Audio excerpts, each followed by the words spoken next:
Hello, everybody. Good evening. My name's Derek Arden, and welcome to Monday Night Live. Tonight on Monday Night Live, I have Susan RoAne from San Francisco, from California. Susan wrote her first book in 1988. It was called How to Stand Out in a Crowd in those days. And then the name was changed, which I'm curious about. It was called How to Work a Room. Welcome, Susan. Thanks for joining us, and give us a snapshot of how you got into this business. Totally fell into it. I'm a former public school teacher.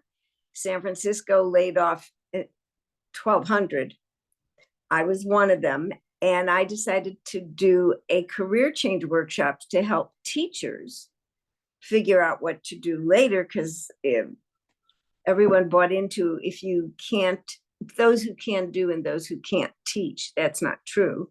Because if you look around, so many former teachers are successes. And I might add, Sting started as a public school teacher, not a music teacher, an English teacher.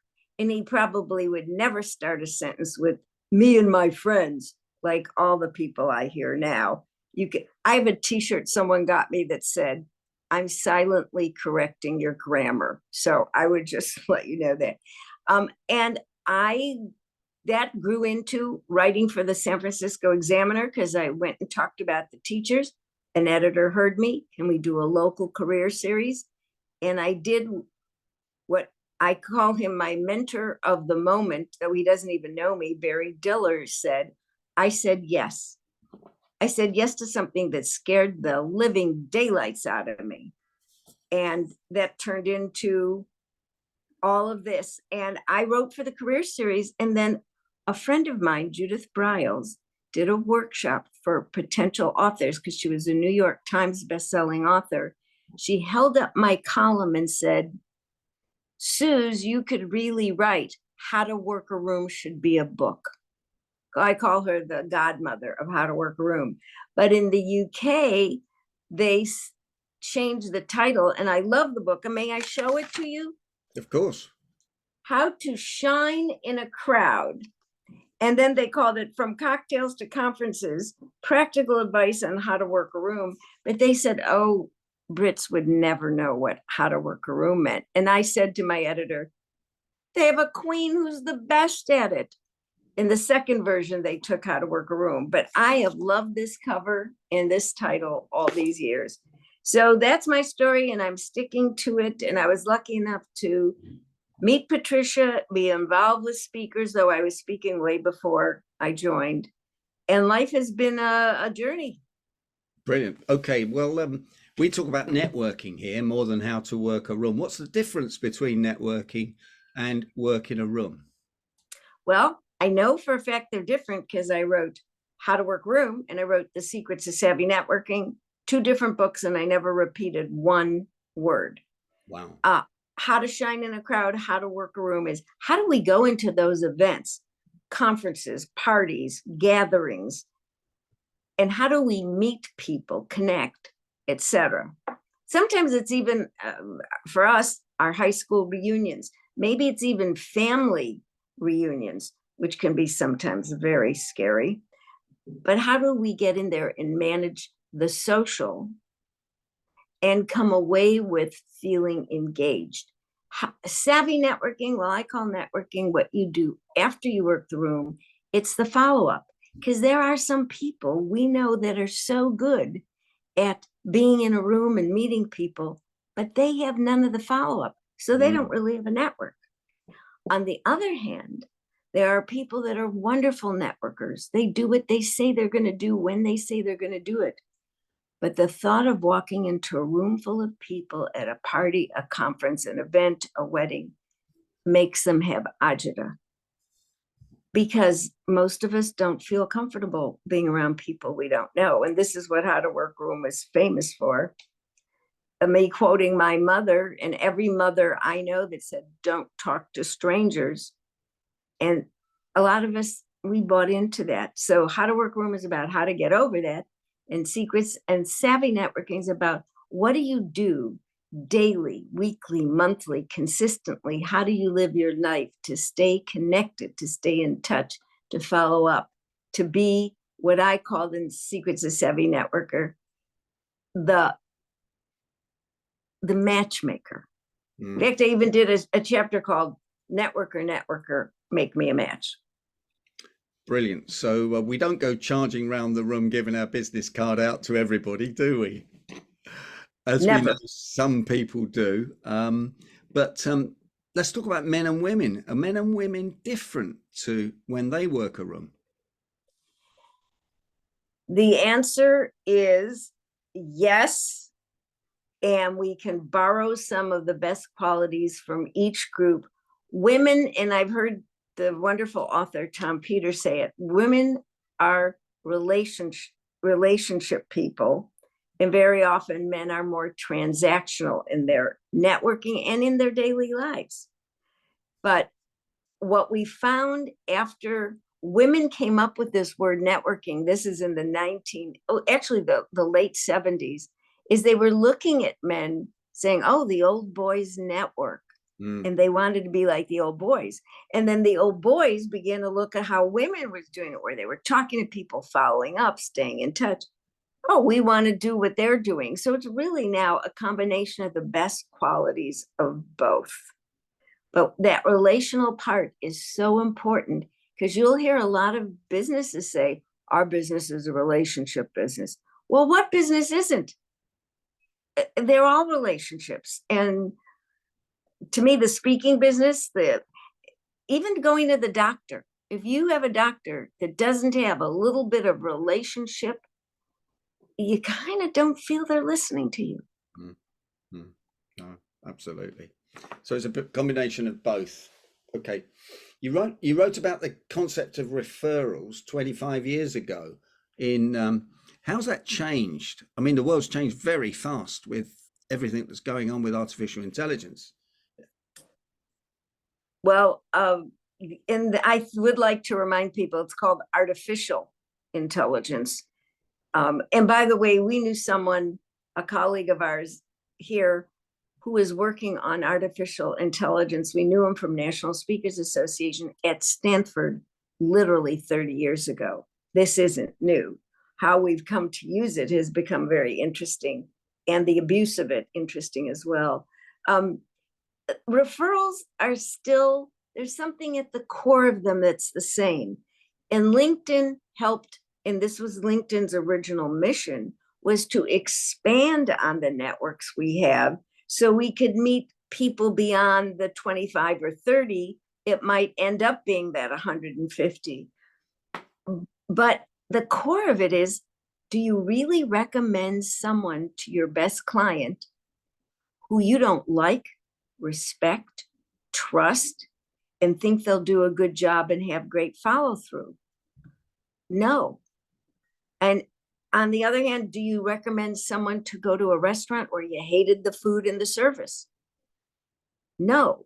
So in so much referrals, and we've kind of made it a science. Here's how you get referrals. Here's what I say. Number one, we need to know what we need. And by the way, that sometimes can be a lot of work. What do I really need? Second of all, we need to let people know without backing them in the corner. So maybe I'm a little more lighthearted in how I do it, but I don't go up to someone and say, I need you to give me your leads. And by the way, now you think I'm making that up, but we met a woman at Women Entrepreneurs who said to a friend of mine who had a hotel in Russia, oh, I need to know some of your leads. And my friend gave her 3 leads. I said, why would you give her a lead? You don't even know who she is. She goes, trust me, she won't follow up. Because my friend said to her, you follow up those leads and call me back and I'll give you 5 more. Never followed up. So really the referral is this. Let people know what you need. And what I like to say to people is, I'm looking to do this. I'm looking for this. If you know of someone or if you hear anything, please let me know. Please keep me in mind. Now, I know that's, some people would say that's a little too wishy-washy, but I find that it doesn't put pressure on someone, but it informs them. I call it the Toyota Tercel syndrome.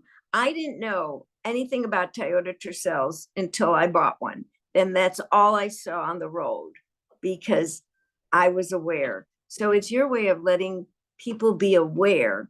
But I want to give you another tip, and you all do this, but if you have kids or people you're mentoring, when you ask someone or let them know you need something,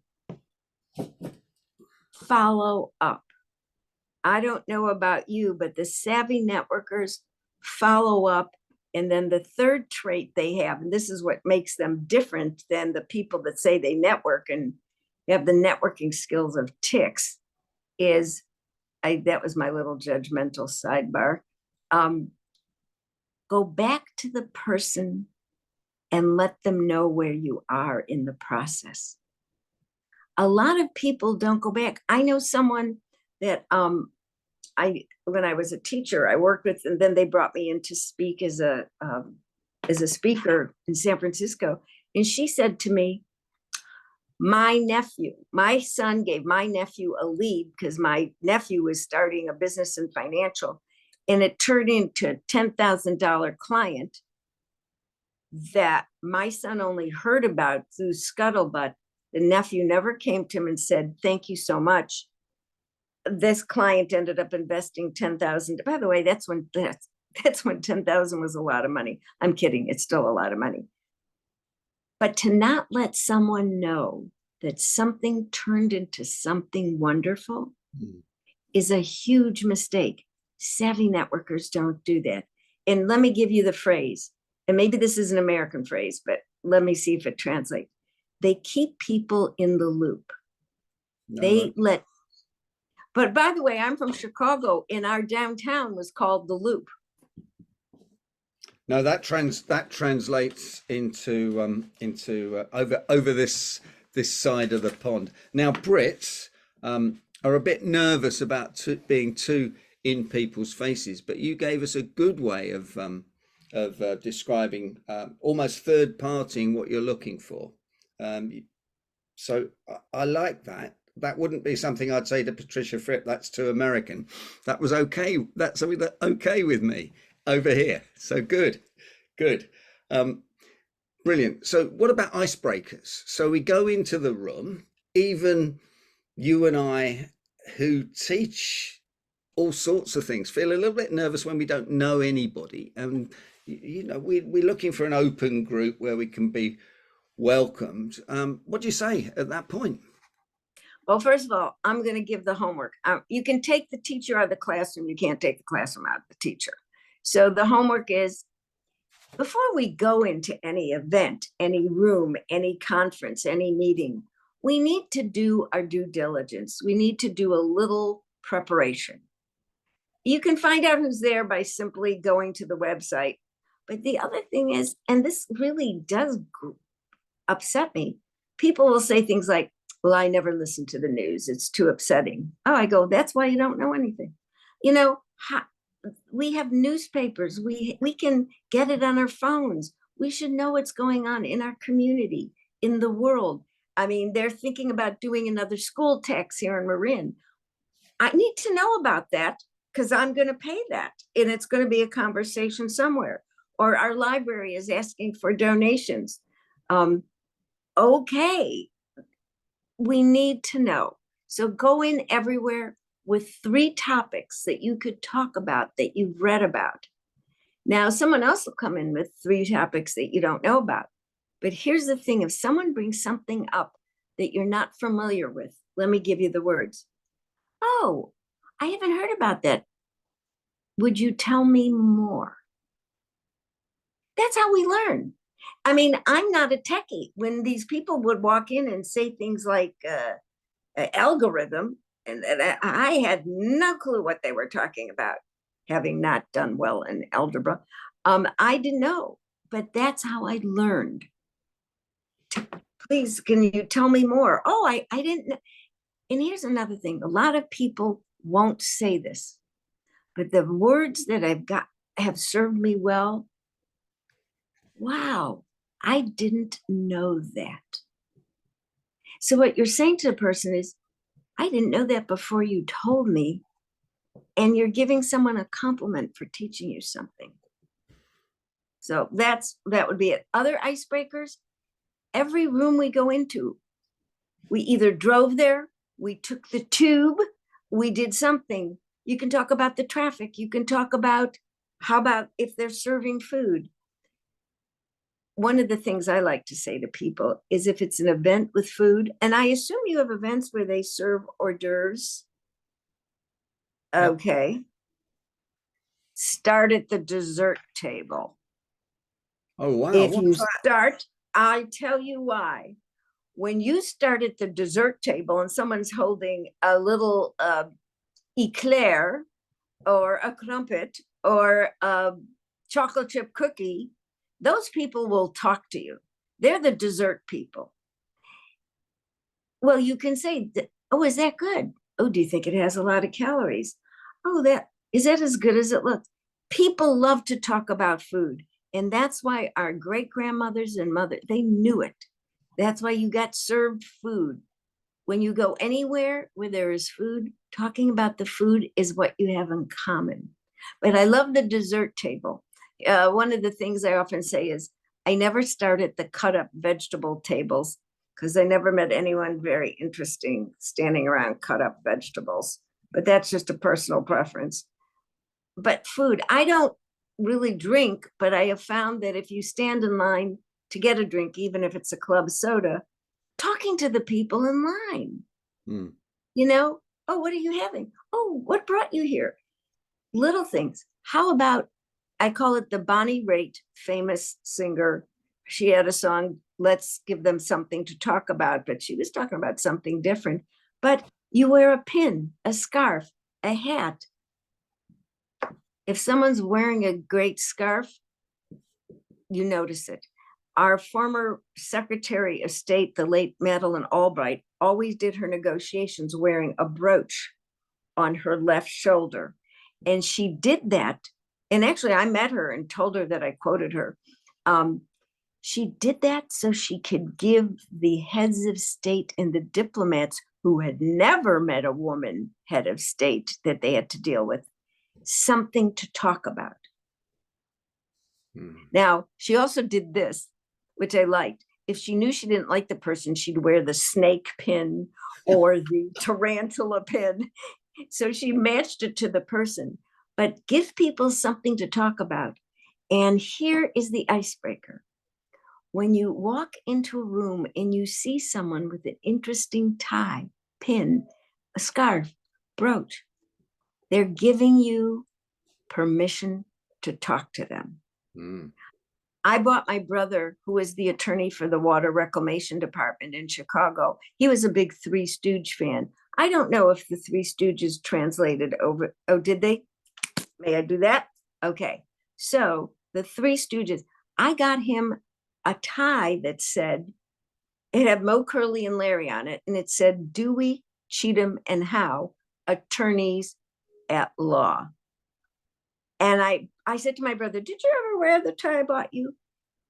He told me he had a very testy meeting to go to in Chicago, which I don't even have to go further into explain what that is. But he needed people to come up to him because he was the person they needed to ask questions, and he knew people would be shy. He said wearing that tie, people came over to them because someone who's got the Three Stooges hanging from their neck, and this is the word to write down, is approachable. So a fun tie. The holidays are up. People are already wearing their Christmas ties, their elves ties. Someone who's doing that is giving us permission to meet them. Brilliant. No, thanks for that. So where does the shyness factor come from? We've talked on the show about Amy Cuddy, fake it till you make it. And she talks about the imposter syndrome, and there's various views on that. But, where does it come from? Are we all shy? Well, here's why we got shy when we were like 2 or 3 and our parents introduced us to an adult and we hid behind our parents would say, oh, she's just shy. And I have to tell you, because on Friday I was in San Francisco doing the town for the holidays, and we were in front of the Tony Bennett sculpture. And there was a lovely family there with a cute little boy who probably didn't want to talk to the woman with white hair, but his father said, oh, he's shy. And I took his father by the arm and said, don't do that to him, because he's going to hear that. And when you want him to meet someone, he's going to go, my father already said I'm shy. I don't have to talk to you. So I think we get taught to be shy. And I think it's in our genes. We need to be, we're taught to be careful, etc. But some people aren't shy. It also depends on cultures and raising, etc. And our parents are our role models. What's been interesting for me, and it was the core of how to work a room, is Dr. Philip Zimbardo of Stanford founded the Stanford Shyness Clinic. And he discovered in the 1980s that 80% of American adults identified as shy. It was kind of similar to in the UK, though there are some of the Asian countries, it was a higher number. Mm. But by 1988, the number had skyrocketed to 88%. And they asked Dr. Zimbardo, what do you consider the reason for this? The people think of themselves as shy. And he said one word, and this was in 1988, technology. Can you imagine now with our phones and our TikToks and our texting that so many people don't talk to each other because technology has even gotten more amplified. So technology has made us worse at it, but this is the point that we need to understand. When we go into a room, a conference, a meeting, a party, literally at least 85% of the people will feel more uncomfortable than you. Mm. So I'm going to give you the Susan RoAne tip. Go for it. Go for it. In any room, when you see someone standing alone, that's the person to go over to. Number one, they're probably more uncomfortable than you. They'll probably be the person that self-identifies as shy. That doesn't mean that they're a snob. That just means they're uncomfortable and unsure. And you can strike up a conversation with someone standing alone. You've relieved them from anonymity. You've noticed them. Look what we do to be noticed. I wear fancy earrings and a scarf. Notice me, notice me. But if you're the person that notices the person standing alone who might be a little shy, well, I know there's some people would say, that's a great strategy, Susan, but I'm going to tell you what it really is. It's a kind thing to do. Brilliant. Now you've got a lovely rhyming phrase that I liked. Remembering names is such a strain. We all have trouble remembering names. We've all got our own strategies, those of us that are teachers, leaders or whatever, but it's a massive issue for everybody. What's your tip? My tip is, by the way, now at a certain age, I don't even remember what I had for breakfast. And that was like 30 minutes ago. But here's a couple of tips. I learned this when I was speaking in El Paso, and a gentleman who was the vice president of the Harlem Globetrotters. And I don't know, they globetrot and they play basketball all over. It makes sense over here. Yeah. He was the vice president. You know how I knew he was the vice president? He was 5'4". But anyway, Manny said to me, Susan, here's what you need to tell people. Make it easy. He said, you may have met someone and it's 6 months later and you're at another event. Don't make people struggle. He said, what you tell people is every time you walk into a room, you put your hand out for the handshake and always say your first and last name. Because he said, if you forgot their name, believe me, they forgot your name. But if you initiate with your name, people generally respond in kind. So that way, I say my name, you say your name, Derek, we both have each other name, and then we move on to the conversation. One of the things I learned when my grandfather was quite the senior, I learned this is what we do this, and this is we should never do this to anyone. And we must tell all of our friends and our children to not do this to us when we get old.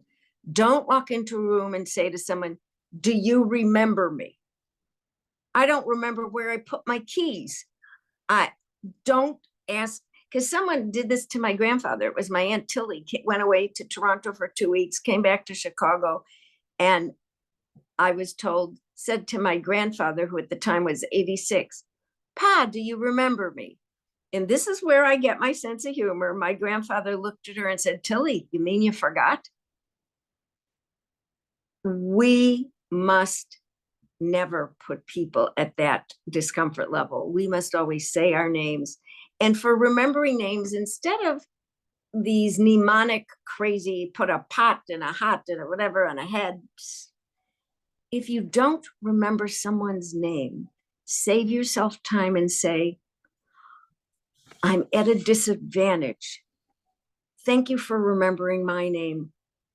Could you help me out and tell me your name?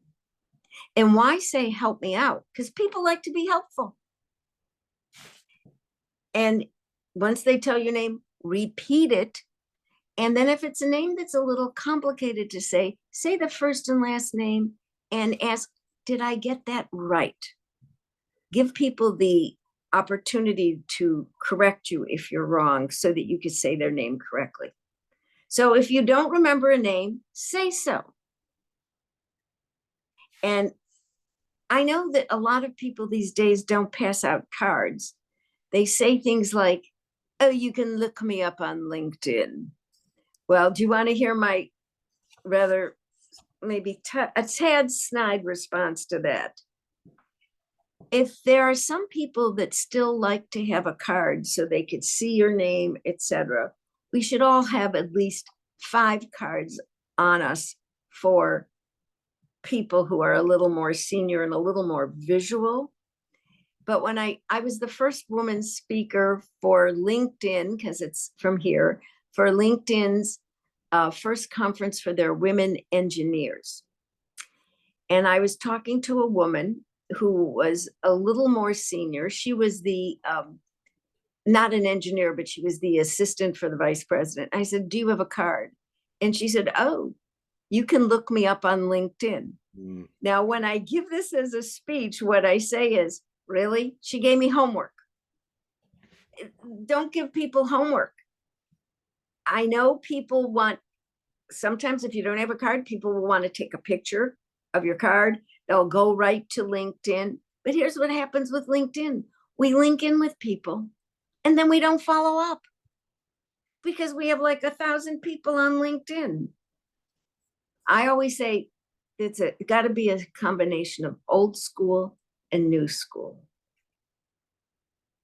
Now, a couple of questions there, and we're nearly out of time. This has been absolutely fantastic. Thank you so much. I was talking to some MBAs on Friday, and they asked me, and this is a question my daughter asked me as well. And remember, this is the UK and not the more forward America.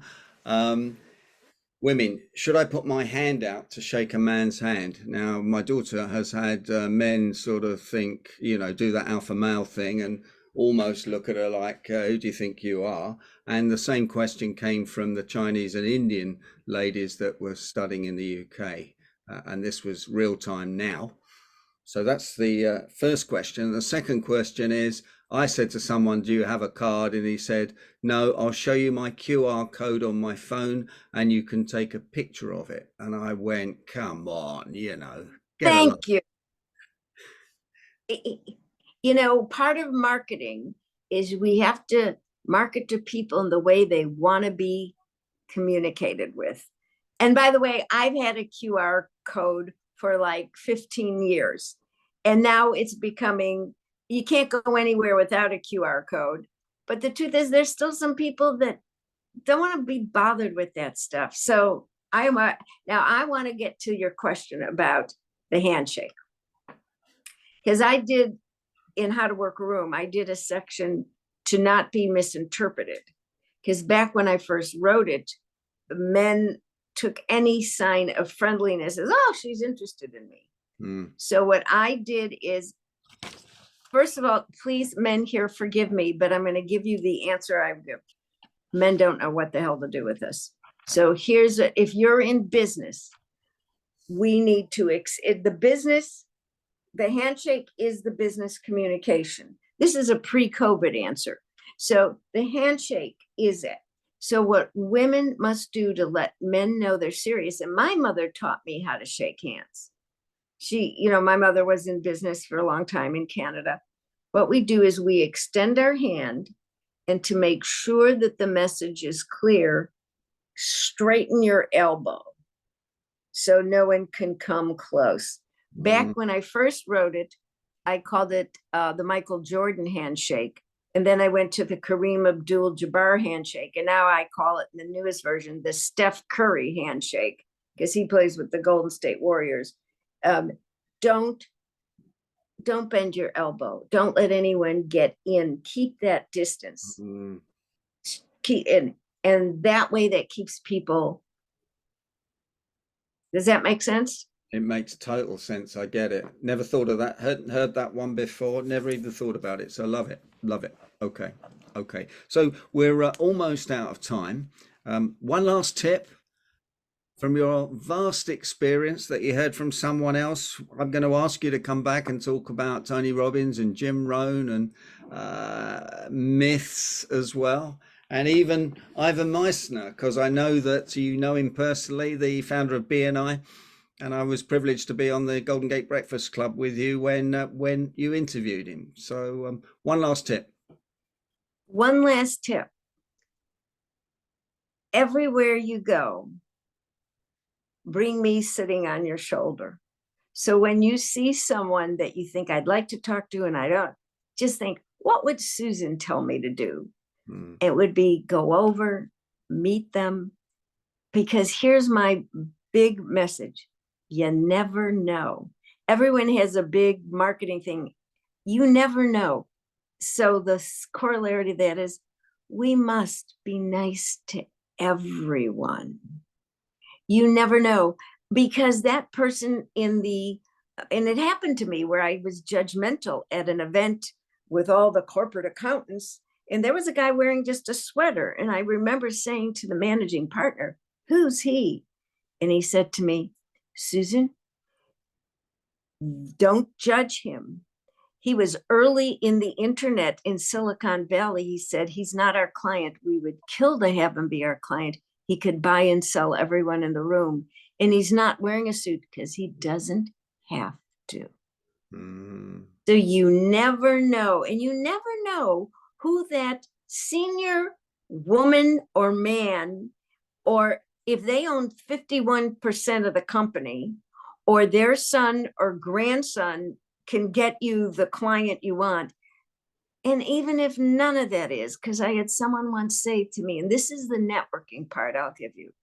One of our very dear and my first radio interviewer, Noah Griffin, said he judges people by how they treat the people not in a position to help them.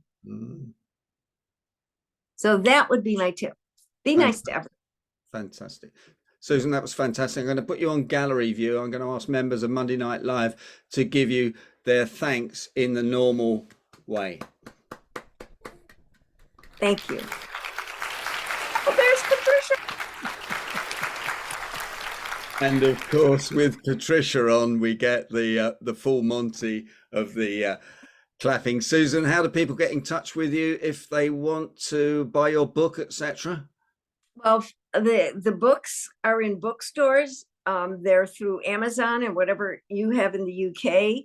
I don't sell the books because my line is I'm not in the shipping and schlepping business, but I prefer to support your own local bookstores who can all get it and order it. And I know that I get a lot of flack from that, but I really feel we have to support bookstores or we won't have them. And libraries can get them for you too. But if you want to get in touch with me, it's susanroane.com, SusanRoane.com. And it's Susan@susanroane.com. And if you have a burning question, please email me and I would be happy to answer because I don't want anyone to have heartburn. And if needs be, and we need to have a few more moments, we'll do a Zoom and we'll have a chat about it. Fantastic. Well, thanks very much. We've got one or two questions. Will you stay on to answer them? And I'm going to stop the recording now. Thank you so much for joining us. And I hope you will come back over the pond to see us at some stage. I'd love that.